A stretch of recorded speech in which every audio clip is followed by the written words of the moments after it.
In the heart of the Igbo nation lay a forgotten village named Umuoka. The village was once an active and successful community, but over time, it fell completely. It started with pests, destroying their crops, making it difficult for them to cultivate good food, not to talk of selling to fend for their families. When the villagers thought that it was over, it started raining heavily on their market days. At first, traders from nearby villages coped with the new situation, but when it continued for months, they decided to back off because it destroyed their goods and also delayed their journey back home. Everyone stopped associating with the village. The villagers lived and survived within themselves, finding it difficult to grow, and this affected the young ones. One day, the young people all left to look for greener pastures in the city, leaving just the elderly people behind. They accepted their fate and started coping with the whole situation. Among the few remaining villagers was an elderly woman named Nneka. Nneka was a wise and kind-hearted woman, but she was also very lonely. Unlike others in the village whose children left for the city, she lost her twin boys in a river when they were 5 years old. She was blamed for being careless with her children. Her husband left her, and she has been lonely and had no one to talk to. The villagers made sure she is called by her name because she isn't worthy to be called a mother. She has been living with rejection for years. One day, a strange traveler and explorer arrived in the village. He was a tall, slim man with piercing blue eyes. The villagers were scared of him because they have never seen a foreigner before. The stranger introduced himself as Obinna.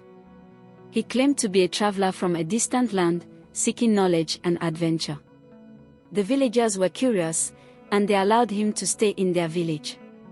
Obinna was the only young person in the village. He noticed Nneka wasn't as active as other elders in the village, so he quickly became friends with Nneka. They spent hours talking and sharing stories.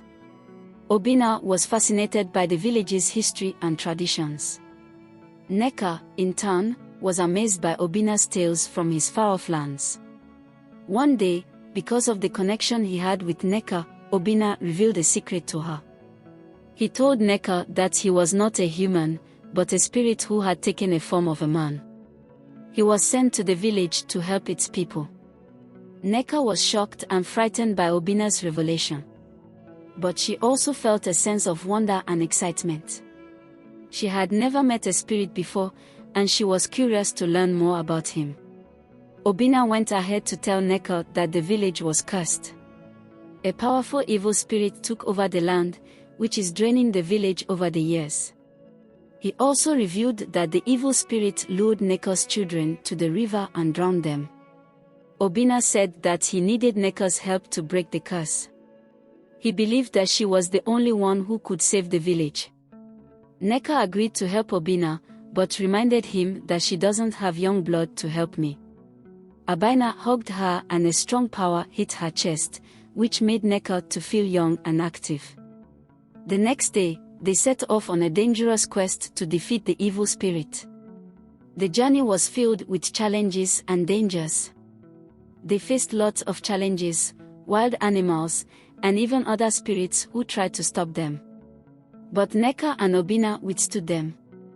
They were determined to save their village. At last, Nneka and Obinna reached the evil spirit's camp. It was a dark and foreboding place, filled with the sounds of screams and laughter. The evil spirit confronted them, played with their beliefs and threatened to destroy them. But Nneka and Obinna were not afraid. They were prepared to fight for their village. Obinna asked Nneka to jump on the spirit with force to cover his eyes, while he aimed for his heart where his strength lies.